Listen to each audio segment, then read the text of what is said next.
បាទសួស្តីអ្នកទាំងអស់គ្នាខ្ញុំបាទបារាំងបាទខ្ញុំបាទជាម្ចាស់ហាងបោកអ៊ុតនៃហាងបោកអ៊ុតយ៉ាសាលូ5/4ហើយនៅក្នុងវីដេអូនេះបាទខ្ញុំចង់បង្ហាញបាទនៅហេតុផល2យ៉ាងបាទទៅ3យ៉ាងដែលបងប្អូនឬក៏បងតែងតែសួរខ្ញុំនៅក្នុងបណ្ដាញសង្គមណាគាត់តែសួរខ្ញុំថាតើហេតុអីទៅបានយើងចាំបាច់ត្រូវការបើកមុខរបរបើកអ៊ុតនេះពីព្រោះមើលទៅមុខរបរបើកអ៊ុតនេះវាសាមញ្ញបាទហើយធម្មតាអញ្ចឹងណាបាទសម្រាប់តាមបទពិសោធន៍ដែលខ្ញុំមានបាទរយៈពេល5ឆ្នាំមកនេះបាទហើយនឹងចំណេះជំនាញដែលខ្ញុំមានទៅលើវិស័យបើកអ៊ុតនេះបាទខ្ញុំមានហេតុផល3យ៉ាងដែលខ្ញុំសម្រេចចិត្តនៃការបើកនៅមុខរបរបើកអ៊ុតនេះបាទហេតុផលទី1របស់ខ្ញុំគឺតកតងទៅនឹងដើមទុនបាទនៅមុខរបរបើកអ៊ុតនេះការបើកវាគឺយើងប្រើប្រាស់ដើមទុនតិចបាទសំរុំទៅនឹងបាទជីវភាពរស់នៅបាទសម្រាប់យើងទូទៅហើយយើងចំណាយដើមទុនតិចណាអញ្ចឹងយើងអត់ចំណាយដើមទុនច្រើនទេទោះបីជាយើងខាតក៏យើងមិនសូវជាសោកស្ដាយបាទទៅនឹងការចំណាយនៃការបើកមុខរបរនេះដែរប៉ុន្តែតាមតែខ្ញុំសង្កេតមើលបច្ចុប្បន្ននេះបាទការអ្នកដែលបើកមុខរបរបើកអ៊ុតនេះទៅ90%ហើយដែលខ្ញុំគិតថាគាត់ធ្វើបានល្អបាទជោគជ័យច្រើនហើយទោះបីជាវាសាមញ្ញប៉ុន្តែវាស្រួលរស់នៅបាទស្រួលធ្វើបាទហើយមិនពិបាកប្រមូលផលទេបើយើងនិយាយសាមញ្ញណាមិនពិបាកប្រមូលផលទេគឺវាងាយស្រួលហើយទី2ហេតុផលទី2គឺតកតងជាមួយនឹងចំណេះជំនាញបាទទៅនឹងការបោកអ៊ុតរបស់យើងហើយចំណេះជំនាញនេះខ្ញុំសំដៅទៅលើការសិក្សារៀនសូត្រទៅនឹងមុខរបរបោកអ៊ុតនេះបាទមានបងឬក៏បងប្អូនជាច្រើនថាការបោកអ៊ុតយើងត្រូវការសិក្សារៀនសូត្រដែរមែន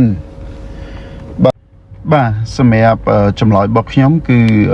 យើងត្រូវការសិក្សារៀនសូត្រពីព្រោះអីពីព្រោះនៅក្នុងមុខរបរបោកអ៊ុតនេះនៅក្នុងវិស័យបោកអ៊ុតនេះគឺនៅក្នុងនោះវាមានរឿងរ៉ាវបាទតូចជាច្រើនបាទតម្រូវឲ្យយើងចេះណាតម្រូវឲ្យយើងចេះបាទដូចជាយើងត្រូវការបាទចេះបាទកត់បងបាទទៅសេបងបាទហើយការទៅសេបងនេះបើយើងមើលនឹងភ្នែកទទេគិតថាវាសាមញ្ញធម្មតាប៉ុន្តែសម្រាប់មុខរបរបោកអ៊ុតនេះបើយើងខ្ជាបាទនៃការទៅសេបងមិនបានត្រឹមត្រូវបាទន័យថារាប់កៅអៅភ្ញៀវបាទអត់បានត្រឹមត្រូវបាទច្បោកច្បល់គ្នាអញ្ចឹងការធ្វើរបស់យើងក៏អត់បានល្អហើយមានបញ្ហាជាមួយភ្ញៀវទៀតបាទការប្រើប្រាស់ទៅលើទឹកថ្នាំបាទ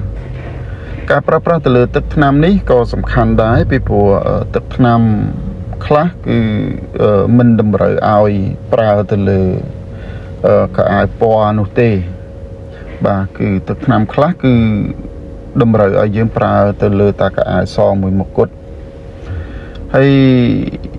ការបាទប្រើប្រាស់ទៅលើម៉ាស៊ីនបាទការប្រើប្រាស់ទៅលើម៉ាស៊ីនបោកក៏វាសំខាន់ពីព្រោះបើយើងអត់ចេះប្រើប្រាស់ម៉ាស៊ីនទេគឺការបោករបស់យើងហ្នឹងក៏យើងនិយាយឲ្យចំថាខ្ជាដែរខ្ជាមិនសម្រាប់កៅអៅខ្លះគឺយើងត្រូវការប្រើប្រាស់ពេលតិចបាទ ចំណាយពេលតិចដែលយើងត្រូវបោកវាជាមួយនឹងម៉ាស៊ីនចំណាយសាប៊ូតិចចំណាយទឹកកកតិចប៉ុន្តែបើយើងអត់ចេះប្រើប្រាស់វាបានល្អទេយើងចំណាយបាទទឹកភ្លើងចំណាយសាប៊ូច្រើនអញ្ចឹងវាធ្វើឲ្យយើងនឹងខាតបាទខាតណាខាតថវិកាខាតលុយកាក់របស់យើងហើយជាច្រើនការបែងចែកទៅលើពណ៌អាវបាទទាមទារឲ្យយើងចេះដែរពីព្រោះនេះជារឿងសំខាន់មួយដែរយើងបែងចែកទាំងបែងចែករបៀបម៉េចយើងត្រូវបែងចែកពណ៌សដាក់តាមពណ៌សពណ៌ខ្មៅដាក់តាមពណ៌ខ្មៅពណ៌ក្រហមដាក់តាមពណ៌ក្រហមពណ៌អីផ្សេងទៀតដាក់តាមពណ៌ហ្នឹងមូលហេតុអីដែលយើងត្រូវបែងចែកអញ្ចឹងគឺយើងជៀសវាងការចេញពណ៌នៅពេលដែលយើងអត់ចេះបែងចែកកៅអៅពណ៌កៅអៅបានត្រឹមត្រូវទេពីព្រោះយើងដាក់ចូលទៅម៉ាស៊ីនគឺមានកៅអៅខ្លះវាចេញពណ៌អញ្ចឹងបើវាចេញពណ៌អញ្ចឹងគឺវាត្រូវឆ្លងចូលទៅកៅអៅផ្សេងទៀតហើយវាធ្វើឲ្យយើងនឹងពិបាក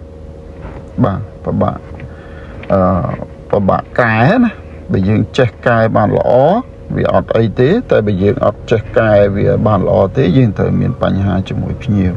វាត្រូវធ្វើឲ្យយើងបាត់បង់ភ្ញៀវអតិថិជនរបស់យើងរឿងមួយទៀតបាទតកតឹងជាមួយនឹងបាទការលំអិតបាទទៅលើស្នាមប្រឡាក់ពីព្រោះស្នាមប្រឡាក់ផ្សេងស្នាមប្រឡាក់ទៅលើកៅអៅភ្ញៀវវាអត់ដូចគ្នាទេគឺវាខុសគ្នាហើយស្នាមប្រឡាក់ទៅលើកៅអៅភ្ញៀវនេះបើកៅអៅខ្លះងាយស្រួលធ្វើវាមិនអីទេប៉ុន្តែកៅអៅខ្លះគឺពិបាកទាមទារឲ្យយើងនឹងចេះប្រើទឹកថ្នាំហើយវាប្រើពេលវេលាយូរបាទគួរសមសម្រាប់សម្អាតវាហើយស្នាមប្រឡាក់ដទៃទៀតវាយើងមិនអាចធ្វើបានតែម្ដងក៏មានដែរបាទតកតងជាមួយនឹងការអ៊ុតក៏អញ្ចឹងដែរការអ៊ុតឲ្យភ្ញៀវនេះក៏សំខាន់ទី1គឺត្រូវការចេះប្រើប្រាស់ទៅលើឆ្នាំងអ៊ុតហើយយើងដឹងហើយថាឆ្នាំងអ៊ុតវាមានកម្រិតនៃសីតុណ្ហភាពនៃភ្លើងណាមានកម្រិត1 2 3 4 5អីចឹងទៅហើយទាមទារឲ្យយើងជ្រើសរើសតើកម្រិតលេខប្រមាណដែលវាស័ក្តិសមជាមួយនឹងសាច់កណាត់ទូទៅទាំងអស់ដែលមិនធ្វើឲ្យយើងនឹងលំបាកនៃការប្រើប្រាស់ដែលធ្វើឲ្យយើងនឹងមិនលំបាកនៃការអ៊ុត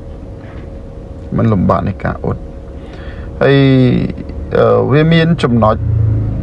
បាទផ្សេងជាច្រើនទៀតដែលយើងត្រូវបាទធ្វើវាហើយចំណុចទី3បាទមូលហេតុទី3ដែលខ្ញុំចង់បង្ហាញជូនពុកម៉ែបងប្អូននោះគឺយើងមានពេលវេលាច្រើនបាទនៅជាមួយគ្រួសារណាយើងមានពេលវេលាច្រើននៅជាមួយគ្រួសារយើងបាទមានពេលបាទជួយមើលកូនគ្នាទៅវិញទៅមកហើយវាជាសេចក្តីសុខមួយដែរបាទនៅក្នុងគ្រួសាររបស់យើងហើយអ្វីដែលខ្ញុំចង់បង្ហាញជូនពុកម៉ែបងប្អូននេះគឺមានតែ3ចំណុចនេះទេហើយចំណុចចុងក្រោយបាទចង់បន្ថែមជូនទៅកាន់ពុកម៉ែបងប្អូនតិចទៀតគឺអ្វីដែលផ្ដោតសំខាន់នោះគឺយើងត្រូវការអត់ធ្មត់តស៊ូព្យាយាមបាទពីព្រោះមុខរបរបោកអ៊ុតនេះគឺយើងចំណាយពេលវេលាច្រើនហើយហត់ណាស់បើនិយាយឲ្យចំទៅគឺហត់ណាស់ចឹងទាមទារឲ្យយើងនឹងអត់ធ្មត់ច្រើនបានយើងអាចធ្វើនៅមុខរបរបោកអ៊ុតនេះបានបាទហើយព្យាយាមធ្វើវាឲ្យបានល្អឲ្យបានប្រសើរយើងនឹងទទួលផលពីវាបានល្អយើងមើលទៅសាមញ្ញ